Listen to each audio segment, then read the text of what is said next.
morning. We are live. Excuse me. Had a little bit of challenge getting on right at 11 o'clock. But we are here, and I am taking a moment to invite some people into our talk today. And I hope that everyone is doing well.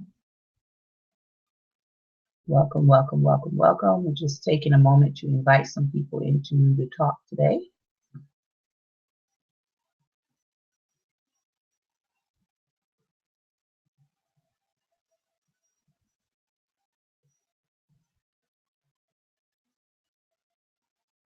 All right. And we're also live on, good morning. We're also live on my YouTube channel, Church Love 333.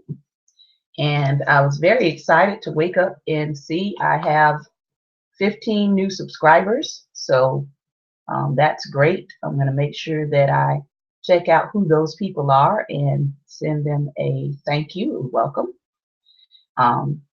They don't appear to be anybody on my Facebook friend list, so that's really good because I want to reach new people. So I'm going to take a moment, just an opportunity for those who are here to come into the room. Dealing with a little bit of a cold that I've been fighting.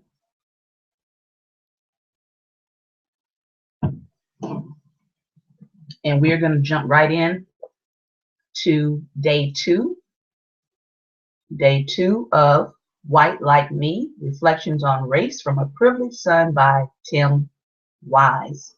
Tim Wise is an anti-racism activist who has spent most of his life fighting issues of racial injustice, everything from apartheid in South Africa to the issues that we face here in the United States. And he is a white Jewish male who is detailing his own personal life experiences, dealing with race, dealing with white supremacy, dealing with the notion of white privilege. So I wanted to, as I have said in the past, I wanted to read something from the perspective of someone who is not African American, who talks about race and how race has played a factor in how he has been treated in America, how his ancestors have been treated. And I thought he was a pretty good person to look at, who is really thinking about it from the perspective of, as he says, he's not trying to be a white man trying to think about it from a black person's perspective, but he says he's thinking about it as a white man from a white man's perspective. So that is why we are digging into his reading. We're actually now at the section that he calls his middle passage, where he's going to start talking about how he got interested in activism. Good morning, good morning. So that's where we are now, and we're picking up where we were yesterday, where he began to talk about how music had an influence in his life, and now he's talking about a little bit about how he got into activism, and also his life with his father, and how that also again played a part in how he is dealing with these things. So again, for those of you who are coming in for the first time, we are reading from White Like Me, Reflections on Race from a Privileged Son by Tim Wise.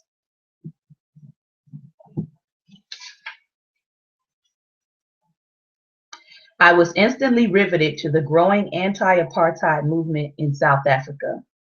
The zine discussed, albeit briefly, the history of U.S. support for the white racist government there, which although represent only 6% of the population, oppressed the Black majority viciously, including the Commerce Department approval of the sale of shock batons to the South African Defense Forces for use on Black prisoners.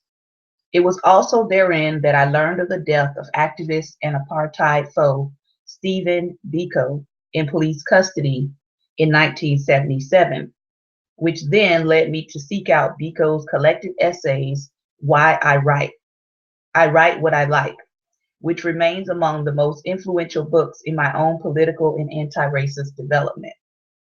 In fact, I like that title so much that I adopted it as a personal mantra of sorts. Though obviously I had never faced, nor would I ever experience, oppression the likes of that which Biko had endured to the end, the concept that one should write fearlessly and speak one's truth no matter the consequences was incredibly liberating. Of course, locally, there were no just injustices to combat that could rival what was happening in South Africa. But when you're 16, outrage comes easy. Soon enough, I discovered an injustice about which to become animated. By comparison to matters of life and death, or even, frankly, the various forms of white privilege and racism that manifested at our school, the issue that emerged was minor. But all activists start somewhere, I suppose. And so in the spring of 1985, when Hillsborough's administration suspended a freshman by the name of Anton Young for wearing a skirt and threatened disciplinary action against any students who came to his defense, I put pen to paper and composed my first political screed, a short, sweet 350-word polemic blasting the school's dress code and standing up for freedom of speech. Yes, Anton had been deliberately provocative. It was his style, but he hadn't been offensive. The skirt had come down below his knees and was more like a kilt than anything else, as I recall. The fact that there was another student walking around daily with a leather jacket with a swastika on it, and yet the administration had neither said nor done anything about that, seemed to indicate that the policy was not only horribly arbitrary, but enforced in a way suggesting that the school officials were more concerned about ambiguous sexuality than racism. Not to mention, to threaten those who spoke out against the suspension of Anton was clearly an abrogation of our constitutional rights. My essay ran in the school's underground paper. As a side note, any school that has an underground paper is a school with a lot of people who believe themselves to be writers, against any and all evidence to the contrary, people for whom the regular school paper is too establishment and whose staffs are a bunch of butt kissers, the literary equivalent of the pep club. It's a privileged concept, almost by definition, to think that what you have to say is so important that you can make your own paper, thumb your nose at the administration and the regular student press, and get away with publishing your truth no matter who likes it. Now I have my own personal life story about publishing my own truth during my high school years that got me in a lot of trouble, but that is a whole other story. Or in this case, who doesn't like it? I was sitting in the third period government class with Mr. McMacken, the unofficial advisor to the underground RAG, when a student worker came in from the principal's office and told me that the assistant principal needed to see me. The paper had been out for roughly an hour, which meant there was little doubt it was the essay for which I was being summoned. I exited the room as Mr. McMacken said something about the First Amendment under his breath and headed downstairs, not knowing exactly what was going to happen. When I got to Brunson's office and he closed the door behind us, I fully expected that I was going to be suspended or in some way punished. I also knew that if so, I would finally get to track down that lawyer I'd bragged about to the principal back at Moore Middle when I threatened to sue him 4 years earlier. Mr. Brunson cut right to the chase. I wanted to speak with you about that article you wrote. What would make you say such things? He asked. Well, I feel that Anton was suspended for no good reason, I replied. And meanwhile, Con Mulder is walking around with a swastika on his jacket and nothing happens to him. I didn't know about this, what'd you say his name was? Khan? Mr. Brunson asked. What does he look like? He's sort of a big guy, bald, like a skinhead. He always wears a black leather jacket, and lately it's had a swastika on it. He's pretty hard to miss, I explained. Well, I'll look into that, he promised. Also, I continued, my understanding is that you were threatening to discipline anyone who signed the petition in Anton's defense by removing us from leadership positions in student clubs or student council. That's even worse than the original suspension of Anton. Good morning. I'm not sure where you heard that, Tim, but it's not true. We would never do that, he assured me, though I didn't believe him. I had heard about his threat from teachers who had become aware of the plan from conversations in the teachers' lounge. It wasn't just some paranoid conspiracy theory spun by disgruntled teenagers. Okay then, great, I said, figuring that even if he was lying, he was now on record as opposing any such secondary punishment, so at least that much had been accomplished by the uproar. See, Tim, he said, leaning in towards me as if he had something of the utmost importance to impart. We're just concerned.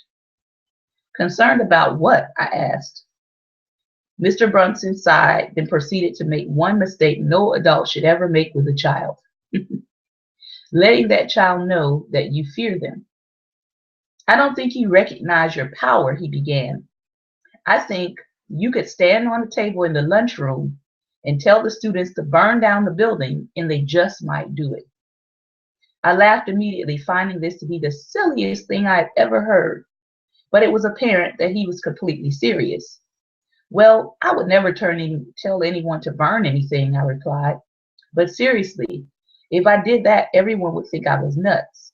They would throw food at me. I mean, honestly, I'm really not that popular. Well, popular or not, I'm telling you, you have an ability to persuade, he said.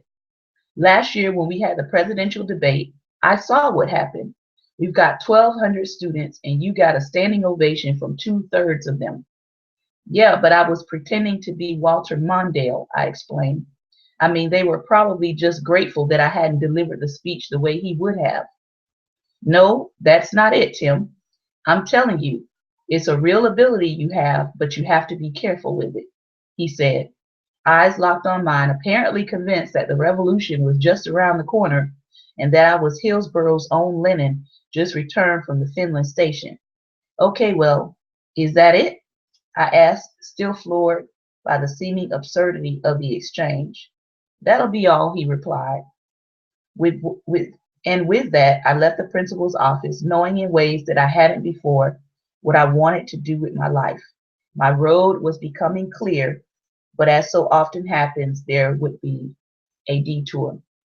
So he's really kind of sharing with you kind of where he got his breakthrough point as to realize that what he could say or what he could do or what he could write to challenge the status quo was realized in that moment, that he really began to understand who he was and what he would probably be doing later in life by that one incident that happened in high school.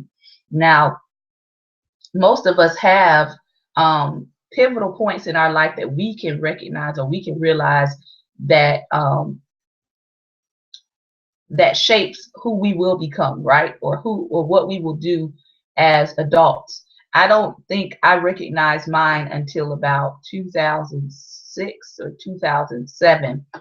And again, looking back over my life, I had to go back to my middle school years and my high school years, where pivotal things happened that I thought at the time were probably some of the worst incidences of my life at the time.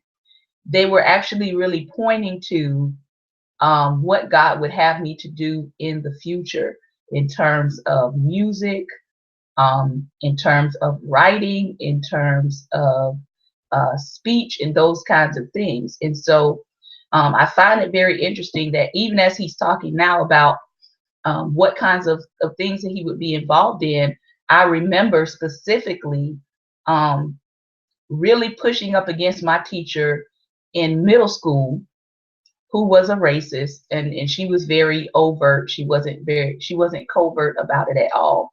She was very overt, and she would say things like, because we were in special arts education at the time, we were in magnet arts program, and she would say things to us like, don't ask me for a recommendation to an art school for high school, because I'm not giving any of the black kids recommendations.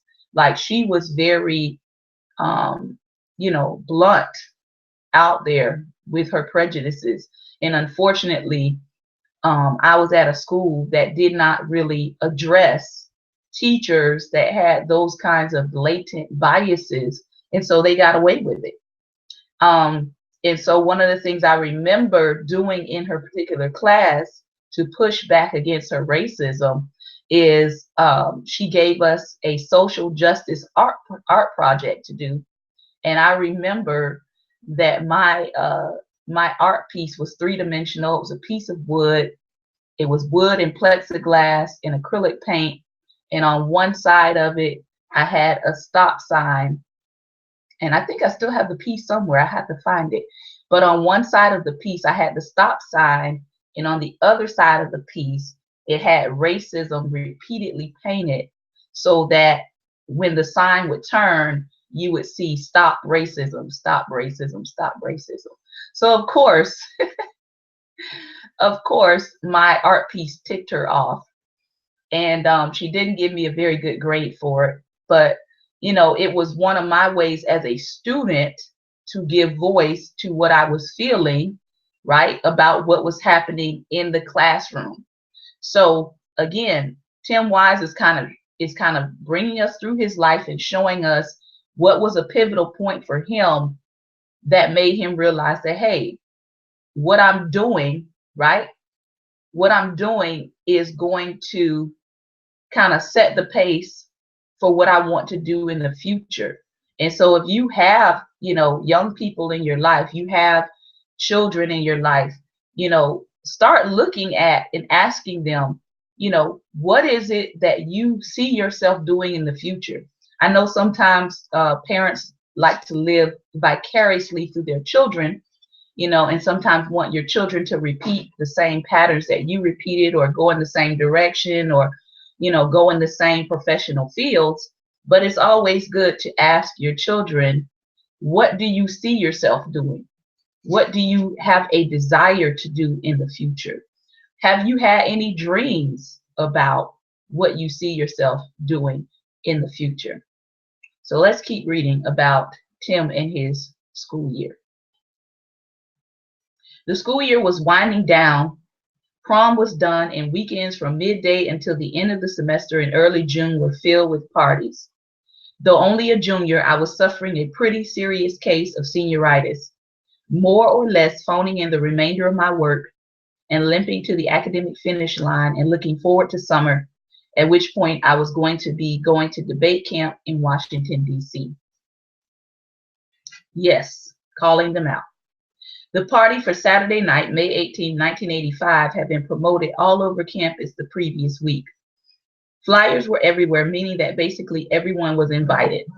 It was going to be huge, and frankly, I needed the release. The week before, I had learned that my father was having an affair with a bartender at the dinner theater, where he had been doing the warm-up and running the lights for the current production. I'd learned of it by accident, when one of the other employees at the theater said something about their relationship to me after a show I'd gone to see there, assuming I knew already, and I hadn't. I'd gone home that night from the theater angry, less about the affair than the fact that once again, my father was so drunk he could barely function. I had mumbled through the warm-up and made several lighting mistakes during the play. I was upset about the fact that he was cheating on my mom, of course, but I always figured he probably had been, so perhaps the lack of surprise at the official confirmation of what I'd long suspected led me to more or less shrug it off. When he stumbled in later that night, he woke me to apologize, not for being 3 sheets to the wind, but rather for the affair. He thought that was why I stormed out of the theater parking lot after the show, rather than hang out. I didn't say anything. It was late and I didn't want to get into the real cause for my anger. I just wanted to go back to bed. My dad asked if I was going to tell Mom about the affair. I said no. That wasn't my job. It was his. And I thought he should do it soon if he intended to continue this relationship. If he was done with the affair, I actually said he shouldn't tell her because all that would do was hurt my mother while doing nothing to make amends. It would only be for his benefit, his expiation of guilt, and little else. He didn't say anything to her that week about the affair, and I kept it under my hat as I promised. By the time the week had ended, I was gearing up for the party. I was glad for the ability to blow off some quickly building steam. From where the party was located, the closest ATM to get money from for my bank was about 3 miles away in the shadow of St. Thomas Hospital, which sat on a hill just off the busy West End Avenue. So a bunch of us piled up in the other kids' cars and headed down the road. I hopped out, and when we got there, inserted my bank card, punched in my PIN. As the machine spit out $20, I heard a car honking as it sped down the road behind me. I turned to see what the ruckus was about just in time to watch a car, its hazard lights flashing, pass by the bank and enter the turning lane for the hospital. A strange feeling came over me as I stuffed the money deep into my pockets and climbed into the car to go get the beer we had promised to bring back for this party. I didn't say much on the way back. Something about the car with the flashing lights honking its horn had unnerved me, though I could not explain why. As I walked down the long hallway of E Building in the Royal Arms place I had lived since I was 3 days old, I experienced vertigo for the first time. After the party, I was feeling dizzy, which made no sense given how little I'd had to drink. Oh, good morning. Welcome, welcome, welcome. Maybe I was getting sick, I reasoned as I put my key in the lock of our door, turned the handle on the apartment, and entered. The only light that was on was putting off just enough of a glow to allow me to make out the physical presence of my mother sitting on the sofa to the left of the table. She was lying down and propped up on a small pillow. I knew that my hunch about something being wrong was likely to prove correct. What? I asked, trying to keep it simple and get it over with. It's your dad, she replied. He's in the hospital. What happened? I asked with a sigh. He overdosed after the show tonight, she explained. They just rushed him to the hospital an hour ago. I was waiting for you to get back to head over there. Let's go. I can't recall if my mom already knew the details of my father's overdose before we got to the hospital, or if we only learned them upon speaking to the doctors. In any event, they weren't hard to figure out. The overdose hadn't been an accident. He had taken over 2 dozen antidepressants on top of a fifth of vodka. Almost immediately afterward, however, he decided he'd really rather not die. Panicked and regretful, he told his colleagues what he had done, at which point they'd thrown him in the car and rushed him to the nearest hospital, which was St. Thomas, 9 miles away up on the hill overlooking the bank and ATM machine where I had made my withdrawal. At the very moment the car carrying him to the emergency room had passed by, lights flashing, horn honking. He had been conscious in that car, and when they got him to the hospital, he had walked in of his own accord, only to collapse in the waiting room. When we got back to his bed in the ICU, he had a tube down his throat and was in a coma. The doctors thought he would likely make it, but it had been close. They had pumped his stomach, of course, but the long-term effect of the drugs and alcohol on his body, and especially his brain function, was uncertain. On the side of his bed, sitting in plain sight on the table, was a 6-inch strip of paper that had been ripped from the printout section of his heart monitor. It showed roughly 10 to 15 seconds of time during which he had died, a flat line punctuated on either side by shallow heartbeats. It seemed a very strange thing to place next to a patient, like a macabre souvenir in case upon recovery he might like to take it home and put it in a scrapbook. The doctor explained everything to us about what had been in his system, and as he spoke, I garnered a glance at my dad's chart, hanging on the cabinet just outside his room. When he arrived, his blood alcohol content had been 0.41. To say nothing of the pills he swallowed, the booze alone had been enough to kill most people. Ironically, it would be his alcoholism and the tolerance that came with it that had likely kept him alive. Within a day, my father would leave the hospital and the truth would finally come out as to why he had attempted suicide. Turns out Debbie had broke up with him, and distraught over ending his year-long affair and recognizing that the rest of his life wasn't going that great either, he had opted to check out, only to chicken out in the end. So now my mother knew. It hadn't been the way I had anticipated him telling her, but at least there were no more secrets to keep. On the surface, this story might seem out of place in a book about race. After all, it doesn't appear to have much to do with the subject.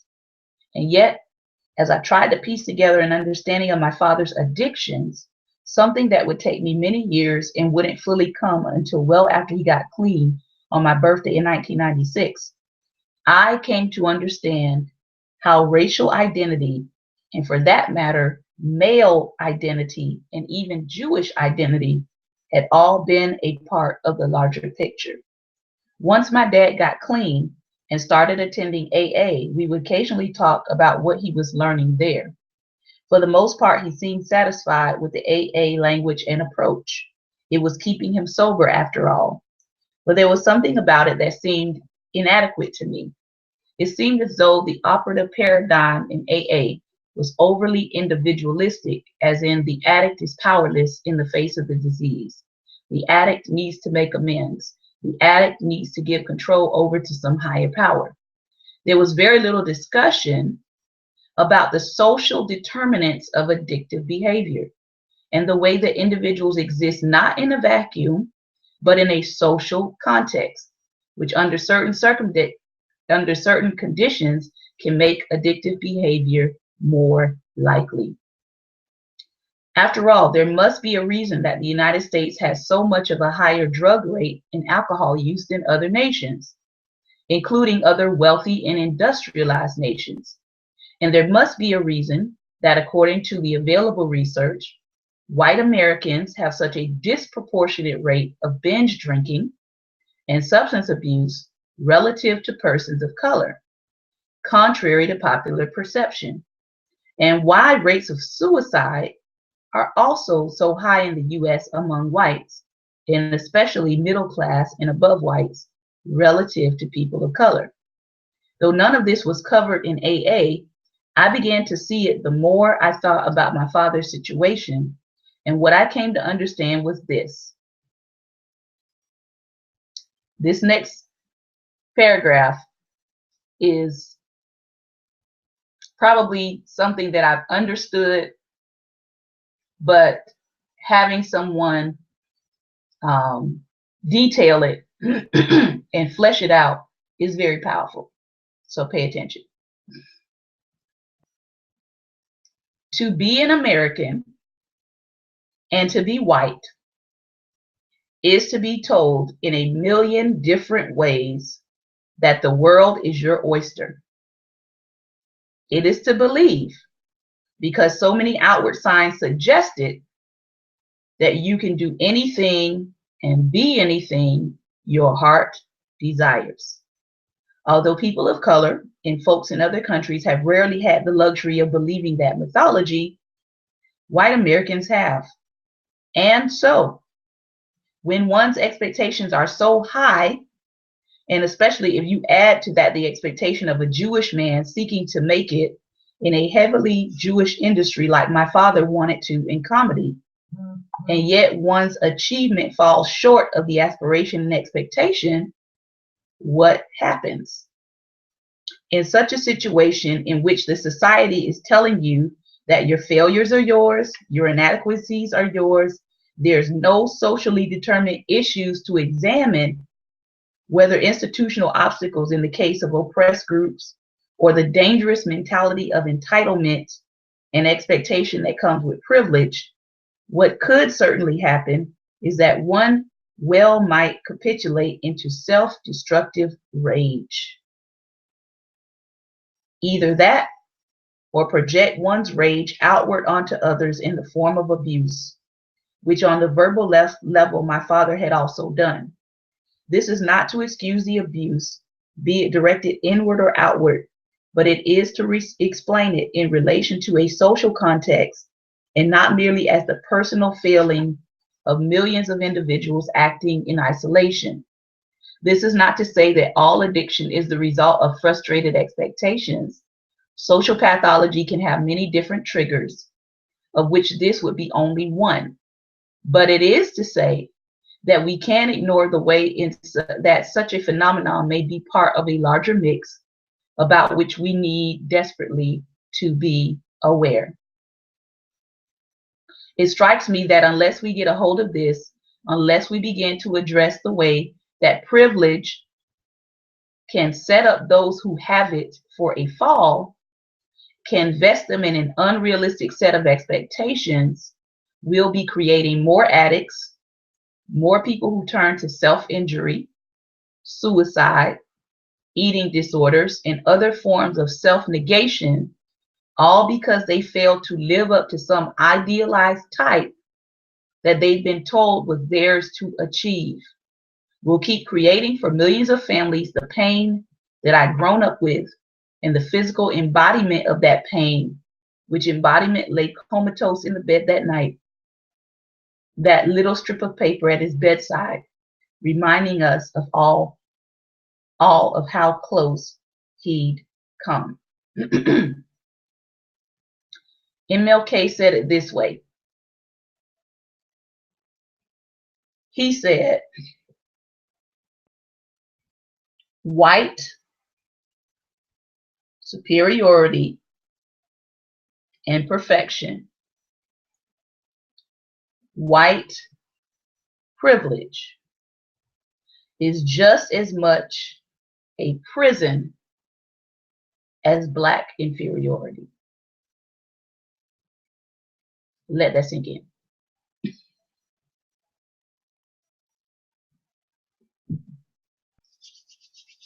I'm going to repeat it again because I'm done reading for today. But what he says here is very, very key to understanding even what's happening as a result of our election, right?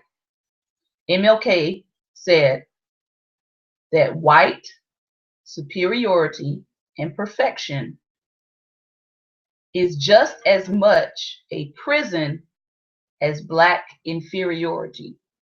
In other words, this whole notion that many white Americans have been taught about themselves or about their culture, right?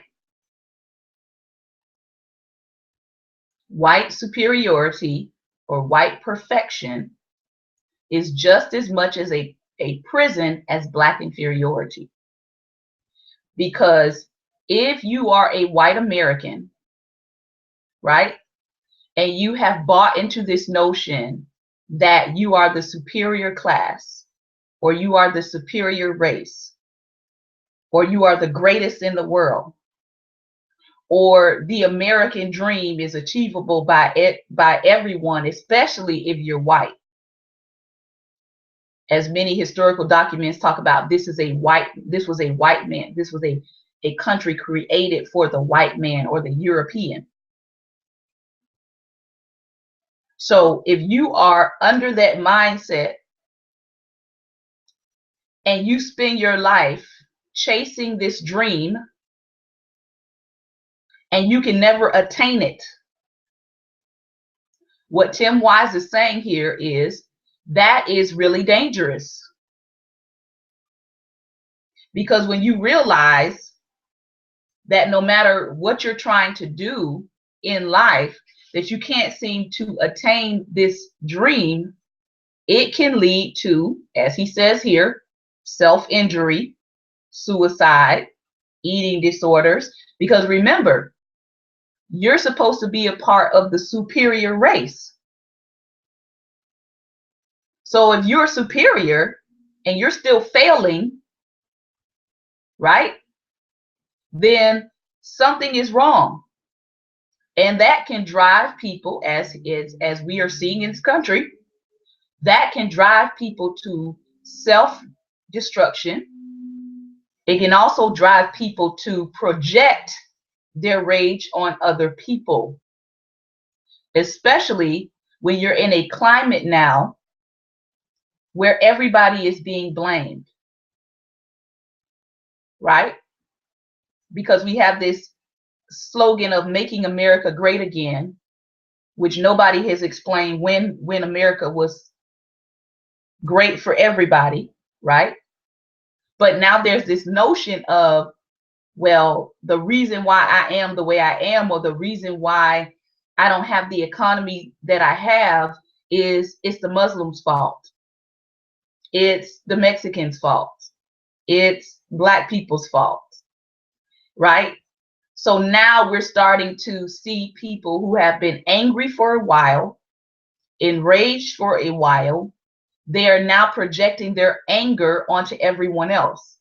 And when you do that, you then give yourself permission to harm people whose fault it never was that you're in the position that you're in. So as Tim was saying here with his father, you know, to be an American and to be white is to be told in a million different ways that the world is your oyster. Just even look at our media propaganda. And that's what it is, propaganda. Go, just pull out 10 movies, and look at who's the hero, who's the feminine hero, who's saving the world, right? Even with our media, it follows a specific formula, right? And so it continues to reinforce this issue that if you're white, you're told in a million different ways in this country, this is the country we're talking about, that the world is your oyster and that you can do anything and be anything your heart desires. And when that doesn't happen in real life, people get ticked off, they get angry, and then they look around rather than just looking, you know, we're always telling African Americans to look at yourself, right? Rather than looking at ourselves, then it becomes a projection. But even Tim is saying here that many times white Americans, because they are really told that society environment really doesn't play a part in what's happening to you. He was saying even in that, even in denying the fact that there are societal factors and there are institutional factors there, when you begin to put all the pressure on yourself, it can still cause you to self-destruct. When you say, I am failing in a vacuum, but you don't look at what are the things happening around you in society that's bringing this pressure, that can also lead to self-destruction. So that is our reading for today. As he said, you know, he went through a lot of time here to kind of illustrate what happened with his father, to show you that once those societal expectations, even of white people, exactly, when they can't make that dream happen, some of them go postal. If you look it up, there was a gentleman just this week out of Idaho who went postal on his neighbors. I definitely want to see what the follow-up of that is going to be. He had Black neighbors, and he came up to the car with the man and his 2 daughters inside, and all of a sudden he had knives and he was pointing them at them. They say he took the man's car keys out of his car and ran off with them. Then he had knives, and then he was coming after the children, saying he wanted to kill some NIGGERSs. That was this week.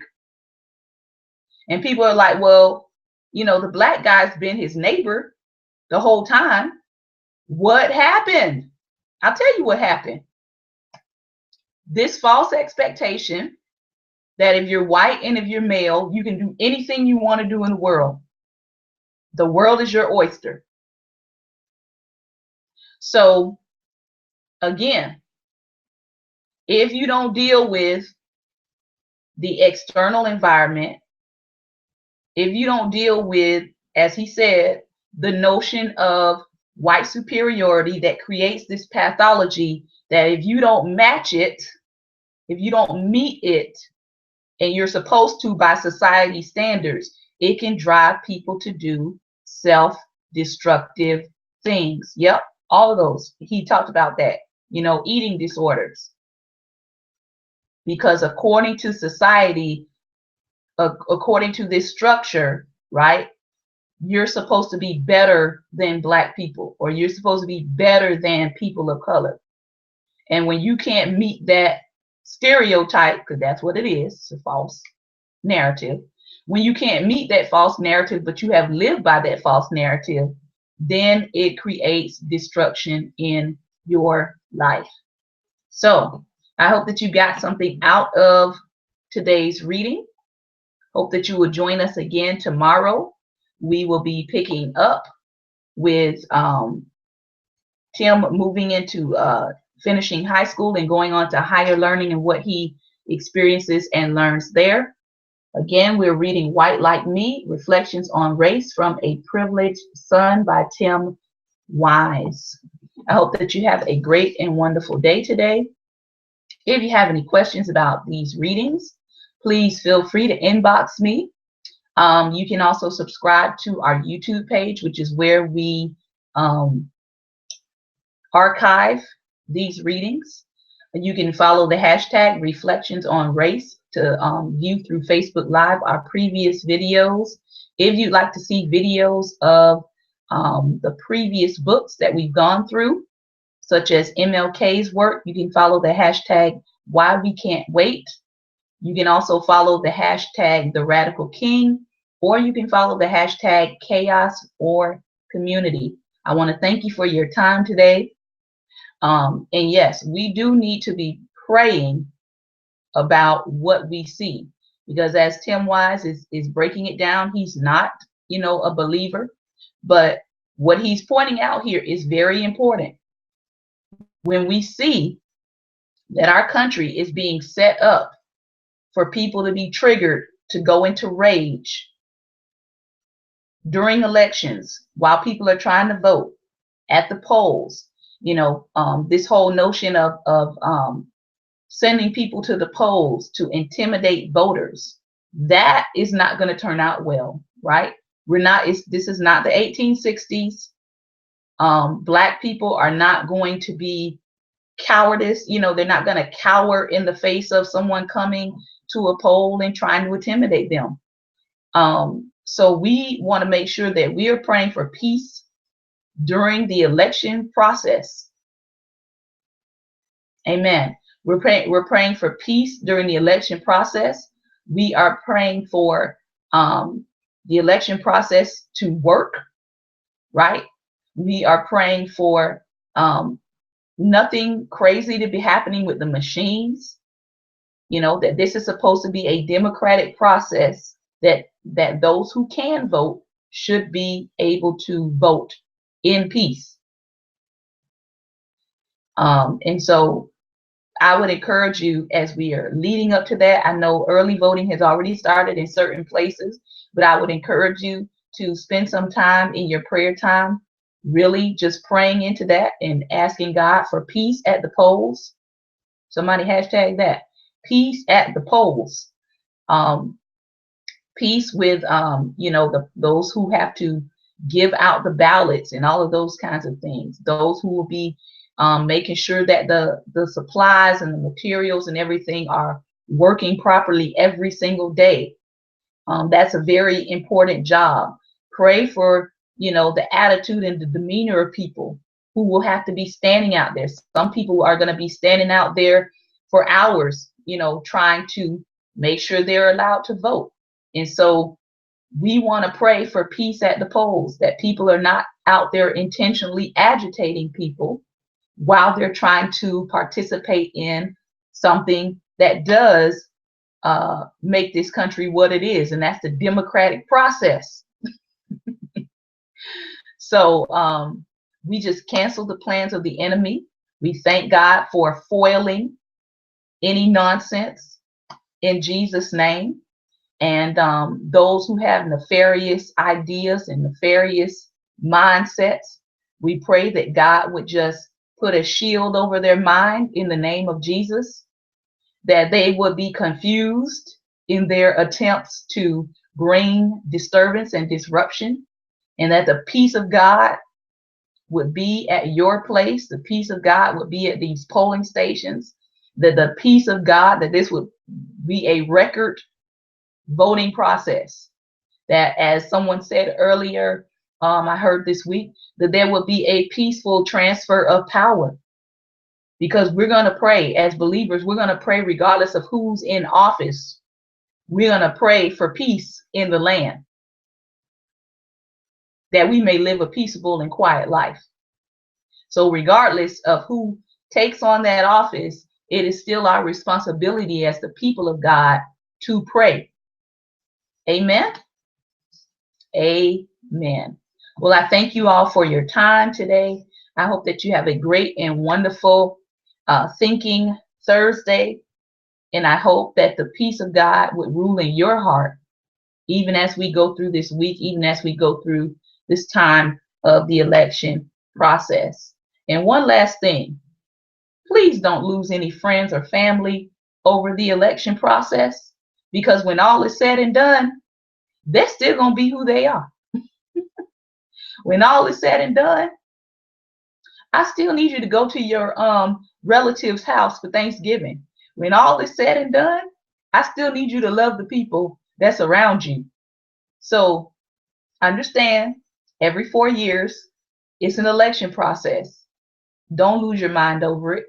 Don't lose your friends over it. Don't lose your family over it. Let people make the decision that they want to make.